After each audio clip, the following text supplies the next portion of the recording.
Light them up, Tennessee. 24-17, you get the win against Alabama in a gotta-have-it situation when we're talking about playing for possibly an SEC championship. This game, it gave us as much excitement as we could ask for, even if it was not as clean a game as we would like. I mean, we're talking about more than 25 penalties in this game, a ton of them committed by Alabama.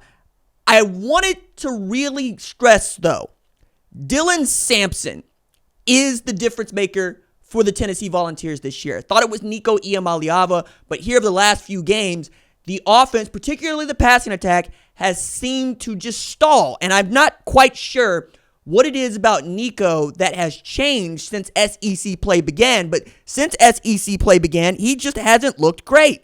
I mean, this is the fourth game now that he has not thrown for at least 200 yards against an SEC opponent. 194, 14-27 with a TD and a pick. But he also had so many overthrows in this game where he felt like he was pressing. There were a couple of times where I thought he could have broken this game open if he just hits these guys in stride. He's overthrowing them over and over again. This game is really, really tight, even though it doesn't feel like it's going to be for very long. It feels like the dam is going to break. And then finally, we get something going on in the second half with Dylan Sampson and Josh Heupel going, all right, cool. Enough is enough. Let me hand it to the guy that is one of the 10 best running backs in all of college football and certainly the best player on our team so far this season. And Dylan Sampson, let's see if he can't go do it. And every time that they handed that dude the football, he went and got them tough, hard yards. The Rose from concrete, getting it done with 26 rushes for 139 yards, 2 TDs in this game. He had over 100 yards in the second half, so much so that I thought the broadcast was right to point out, you should be finding Dylan Sampson. Why isn't he on the football field? This is the reason why you have these wide splits in this veer and shoot. You want light boxes because you think you might have a dynamic runner at quarterback or running back, and you make it go. This is what Art Browse did really well at Baylor when he had guys like Shock Linwood. You would stretch everybody out, make them show you some sort of shell and box that you felt you could attack, and then let the running back go one-on-one against people, see how many people he could go out there and beat. But I got to say, man, the Tennessee defense is the best unit of this entire game, man. Like, it's really difficult to find a SEC defense that feels like it is on par with what Georgia has been the last few years. That's what I think you're getting out of Tennessee. They have a pass rush that is relentless, that gets after people. I realize James Pierce is probably offsides on that play where it felt like he got home against Jalen Milroe, but he had that thing timed up. And then you get Kendrick Law with the stupid penalty. 4th and 22, though, I'm thinking, punt the football. I don't want to go for it, not this far back. You got 3 timeouts. And you know what? Not for nothing. They got the stop, and they forced the field goal. I don't know that you're in field goal range if you punt that football. And then maybe you got your timeouts, maybe not, but you certainly have better field position than the kickoff, right, at the 25-yard line that you don't get to return. And then Jalen Milroe does what only Jalen Milroe would do, which is throw the damn game away. It felt like this was going to happen for them if it kept going. He 25 of 45 for 239 with a TD, 2 picks. Wasn't really that great. The offense needs to work really hard on what their identity is going to be apart from Ryan Williams, who had 8 catches for 73 yards, but I'm going to take that. That's keeping him in check. The number of times that he was targeted was upwards of 15. Like, it was at one point, it felt like if Jalen didn't see number 1, he didn't have a play.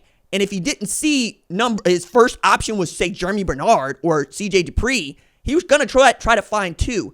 And I thought the secondary that has been really not that great for Tennessee, it's the weakest link of that unit, stepped up in a tremendously big way. I'm astounded by these penalties, though. 15 penalties for Alabama, 114 yards. 11 for Tennessee for 95 yards. But the difference, again, just on the ground. Tennessee rushed for over 200 yards in this game. And when they started to actually feel like they got a pulse, right, they start running the football. It's 3rd game in a row where they have been held scoreless in the first half, and yet they have come back to win in 2 of the 3, right? The Arkansas loss looks even better for Arkansas as a win now, who's playing LSU currently. But I was impressed by what I saw from a gritty Tennessee football team. Does it look like the kind that's going to knock off Texas? Not presently. But right now, I got a hard time thinking they can't give them a game, just like almost any other program in college football right now. We're going to feel like Georgia's going to show something maybe against Texas. But outside of Texas and Georgia, you got to start talking about Tennessee the way you got to start talking about LSU. I know Texas A&M was in a dogfight with Mississippi State here a little bit late. That's not really a great look. Auburn damn near pulled off a win against Missouri, blew a 17-6 lead. I'm still going back to Tennessee hasn't actually got its offense to operate at a high level throughout this SEC season so far. And if they can figure out what is holding back Nico Iamaleava, that could be the kind of team that we are all terrified of come December, because that's what it's looking like now. Whatever Josh Heupel and Joey Hazel have to figure out, do it right now.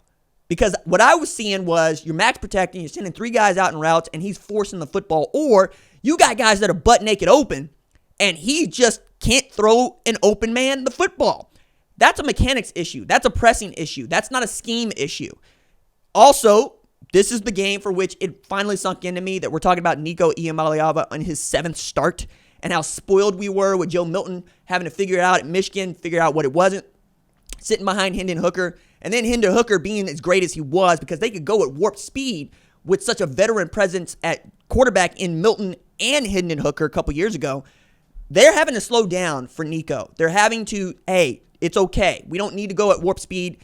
If you don't see it, then you don't see it. I think that's great coaching. I think right now, they're trying to coach to what he can do. But while you're coaching to what he can do, hand Dylan Sampson the football. That part became just apparent to me. Squirrel White's got that really hard arm that he can't lift above his head. He can't really make those catches. Brew McCoy feels like your best pass-catching threat. Dylan Thornton comes back. Cancel Christmas, guys. I mean, Chris Braswell's already that guy. They've got dudes at wide receiver. They've got a dude, the dude, at tailback. You just got to get Nico a little bit more comfortable like he was early in the year because it's there. He wants to go make plays. But there were a couple there that he would like to have back, at least one pick that I'm like, oh my God, what are you thinking about, kid? It's little things here and there that I think are going to be fixed, but can make a big difference when you're playing these upper echelon teams. But again, really great win against a rival that you absolutely hate. Also, shout out to my big cousin, Rico, who for whatever reason grows up in Hattiesburg, Mississippi and roots for Tennessee. Ain't nobody else in my family root for Tennessee, but he roots for Tennessee. And you know what? He playing Rocky Top of the house right now. Good for him. That's what he should be doing. Light the cigar up because these are the kind of wins that Tennessee just wasn't getting for 16 years. They weren't getting it. Nick Saban would say, our players get up for Tennessee in a way that they don't always get up for everybody else, including Auburn, right? And in this game, it felt that way. It felt like Alabama had gotten up for the game and you were getting their best. But now you got Alabama with 2 losses in its first 7 games of the season. We don't see a whole bunch of that, right? This is no longer the Alabama that feels like you can't get them. And even before then, Josh Heupel had proven, hey, I can beat Nick Saban. If I can beat Nick Saban, I can damn sure beat Kalen DeBoer. And now the losses are starting to pile up for Kalen DeBoer. Remember, this is a guy that we've been talking about who lost all of 13 games. Well, there's 14 games now because the SEC is coming for everybody in its own way. Is it always the way in which we suspect it's going to go? No. But a defense that holds a Kalen DeBoer offense to 3 of 14 on 3rd down and 328 total yards is a damn good defense. Full stop. They did something to Alabama that Georgia couldn't do to Alabama. That is always going to be a recipe for success. Now, you still got the Georgia game late, and again, we'll see what they show against Texas a little bit later on tonight. But that's it, man. Everybody else you should beat. Even Vanderbilt there down at the end. You got Kentucky, you've got Mississippi State, you got at Georgia, again, tough game, UTEP and Vanderbilt. I think right now, fix Nico Iamaleava, but in the meantime, feed Dylan Sampson the rock. You might be talking about playing in the SEC championship game.